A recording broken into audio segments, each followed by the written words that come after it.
Why I am a Christian. I've been in church since I was in the womb. I was one of the kids who actually learned his Sunday school lessons. I wanted to please my parents, to obey the commandments, to please God, and be a good boy and a good son. I read a lot. The Bible, biblical commentaries, history. I took religious classes. I learned about Christianity and other world religions. I started asking questions and doubting my faith when I asked my pastor whether slavery was wrong in the Bible. He dismissed me as not asking him a serious question. When I brought up the verses in the New Testament, I never got an answer. I wanted to know a lot because I had a lot of questions. What I found disconcerting was that I seemed to be going through an experience no one else seemed to be having. I had no rest in my soul. I didn't know why then, and I still don't know why to this day. I've often asked myself, what would have happened if I was born in Saudi Arabia or Israel or Sweden? I would probably be a Muslim, a Jew, or an atheist. I probably wouldn't behave any differently, but I wouldn't be a Christian. I would have still wanted to please my parents, obey them, and be a good boy and a good son. I still would have wanted to meet a good girl, have good children, die a happy old man knowing that I tried to do good while I was alive. I would have done the exact same thing, except I wouldn't have been a Christian. But I wouldn't have gone to heaven, but to hell. You can imagine the internal debates I was having. I tried to talk about this, but whenever I opened the subject, I was stopped from pursuing it further because it was rather taboo. I was sounding too much like those atheists who wanted to take God out of the Pledge of Allegiance.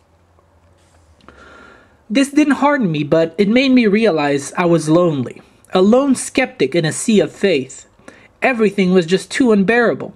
Was God really good if he allowed evil? Did I have free will or not? Why do I need faith? What is the purpose to life? What happens after death? What would happen to me if I stopped believing? Had I stopped believing if I started asking myself these questions? I started to read a lot of books by skeptics. Books I had been explicitly discouraged from reading. Books I had to sneak in or had to read in a hidden corner of a library. My doubt wasn't created by reading the books, but it was confirmed. I was glad that I wasn't going mad, but that the questions I had, however discouraged, were legitimate, healthy questions that a lot of humans were asking.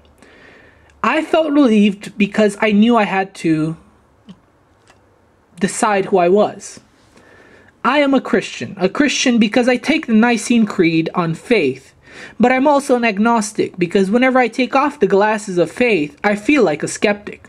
I'm willing to believe anything presented as long as it is justified using human reason and human logic. I am a finite being, and the soul means I can't judge things are my senses, my brain, and my experience. I'm limited, and for this reason, any acceptance of belief must pass the hurdles of my limitations. My reason and logic do not allow me to take this faith because it is unreasonable and unwarranted by the evidence provided. But Kierkegaard explained what his leap of faith entailed when he took the big jump from existentialism into Christianity. It is a transition from one state of being into another. Our reason tells us we are limited and finite, but are given an existence in this magnificent universe we inhabit. A universe that is so marvelous and mysterious that it is beyond our understanding in many ways. Questions arise. This couldn't have been an accident, could it? It couldn't have happened by random chance, could it? I don't know for sure, but I don't feel random. So my special existence warrants an investigation into the possibility of the supernatural. I might not feel special in reference to every other human, but I feel special because I exist. Could it be that there is a purpose to all this? A purpose to my life that is far beyond my intelligence? Kierkegaard says that the leap of faith takes us from a state of doubt into a state of faith where we can understand our purpose. It cannot be proven, it cannot be tested, it can only be experienced. It is nothing short of an epiphany, a mystical experience. So what made me take my leap of faith? My indirect experience with faith as seen through my family's lives. My family was persecuted for its beliefs. Its belief was what kept it together, what gave it hope, what gave it perspective. It was the bread that nourished its soul during dark times, and the water that quenched its thirst for freedom. Faith was the lifesaver that kept their souls from drowning in a sea of despair. This is the faith I experienced as a child and the faith I continue to experience today. A faith that changed lives, preserved lives, but a faith that is simple to understand, yet hard to live with. What does this faith have to do with me? This faith is my inheritance. It is my soul. This faith nurtured my family and directly nurtured me. It may be a weak faith in many respects, but it is a faith nonetheless. It may be destitute, but it exists. In Mark chapter 9, we find an incredible story. The story about Jesus healing a man's demon-possessed son. Many overlook the details in such stories and focus on the big things. But what struck me was the father. This man is a desperate man, a man who cannot be helped by the disciples, and a man who is rebuked by Jesus for being faithless. He could have gone home, but he insisted and he asked and prayed for his son's healing. If I was the parent in that situation, I would have been offended. I came with my son to ask for help, and here I am not only being disappointed by the disciples who could not heal him, but by their leader who rebukes me in public. What arrogance! The father remained and brought his son, and he asked Jesus that if he could, to do anything and have compassion. Jesus replies, "If you can believe, all things are possible to him who believes." But this is a later interpolation. In the original manuscripts, they simply state that Jesus asks, "If you can?" referring to the Father's previous statement. It appears as if Jesus is offended by this. He continues to say, "All things are possible to him who believes," in a second rebuke of the Father. But this isn't just a rebuke. What a phrase. Believe. Believe in what? Here Jesus challenges the skeptic, who doubtless has been disappointed by other healers in the past, to place his faith in the unseen, in the unexperienced. The man responds in a curious manner.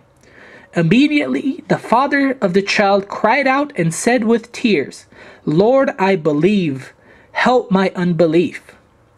The father humbles himself before a man who has the power to do what he wills, and in public cries out in desperation.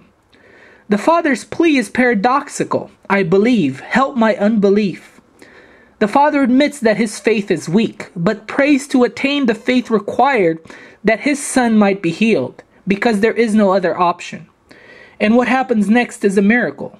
The son is healed. This passage means a lot to me because I am like that father. I have a sick faith, perhaps irreparably damaged, but I still have a measure of it.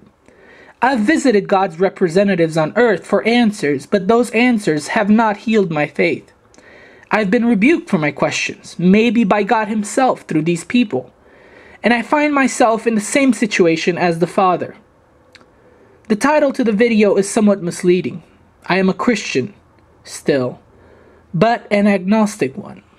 I draw comfort from the fact that if Jesus didn't reject a doubting father, he wouldn't reject a second doubting man in need of answers. I'm helpless. I can't make sense of things. I can't understand them. But what I can do is know that if he does exist, he can help. Like the Father, I know that this power, if this power exists, and if it wants to, it can heal my faith, because I've seen what it did for my family. And in the scriptures, I've seen what it did for the man's son.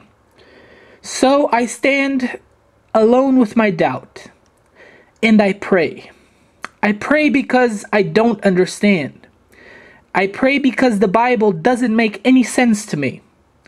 I pray because even if God is a tyrant, and I am predestined to hell, I still have one divine act left that I can perform.